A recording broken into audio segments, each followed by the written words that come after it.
देश भर में योग दिवस मनाया जाएगा। हरियाणा ने भी इसको लेकर पूरी तैयारी कर ली है और हालांकि ये तैयारियां जो हैं आज से नहीं काफ़ी समय से चल रही हैं। कुरुक्षेत्र धर्म नगरी में मनाया जाएगा। इसको लेकर आज एक बड़ी अहम बैठक भी हुई है। हमारे साथ कृष्ण बेदी कैबिनेट मिनिस्टर हरियाणा के मौजूद है। सर, बैठक रही है आज, इसमें क्या क्या तय किया गया, क्योंकि परसों शनिवार है और योग दिवस है, इसकी तैयारियाँ तो पहले से ही चल रही थी।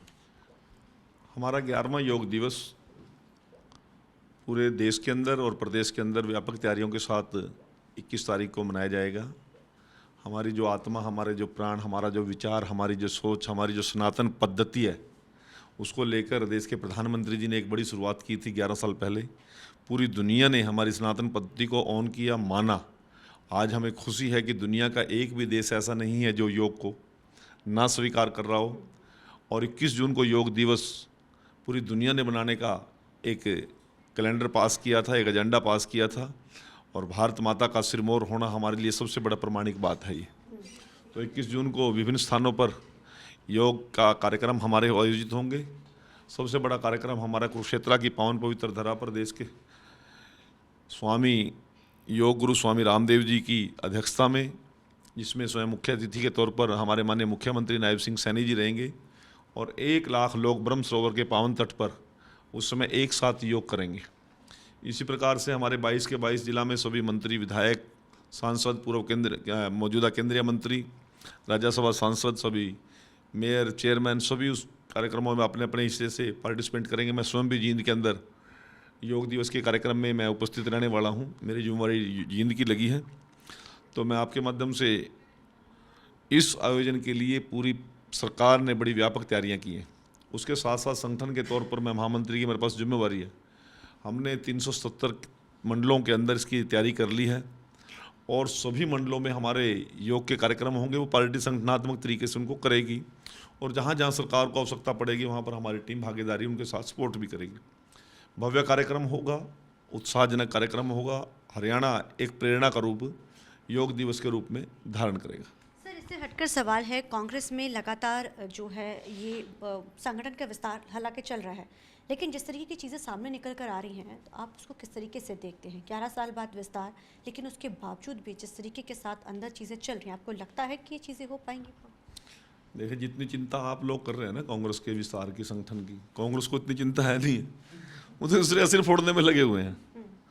उनकी मीटिंगें कोई पार्टी को मजबूत करने के लिए, हरियाणा को मजबूत करने के लिए, डेमोक्रेसी को मजबूत करने के लिए नहीं है। वो तो ये इंतजार में है कि फलां गुट का फलां बंदा है, इसका फैंटा कैसे उतारें।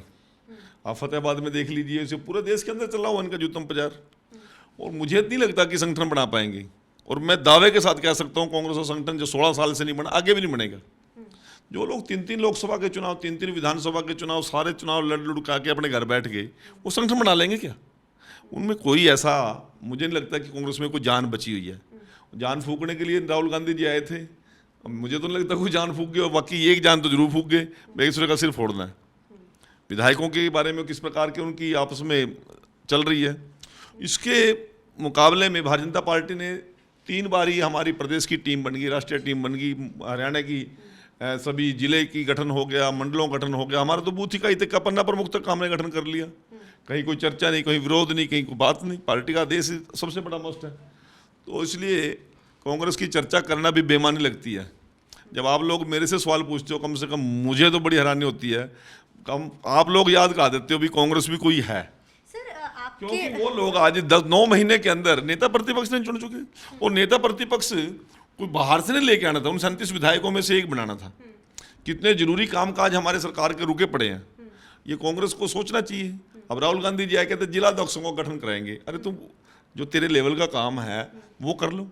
और जब हमारी सरकार बनी थी, कहते जी महाराष्ट्र के बाद सरकार बनेगी, तो महाराष्ट्र के बाद हम इसका नेता प्रतिपक्ष का चुनाव करेंगे। मेरा उस समय का बयान निकाल लेना। मैंने कहा था कुछ होना जाना कुछ है नहीं है। 30-35 सीटों पे कांग्रेस चुनाव लड़ रही थी, गठबंधन में लड़ रही थी, उसमें से आया गया कुछ नहीं। अब हरियाणा के नेता प्रतिपक्ष का महाराष्ट्र के चुनाव से क्या मतलब? अब वो भी गया।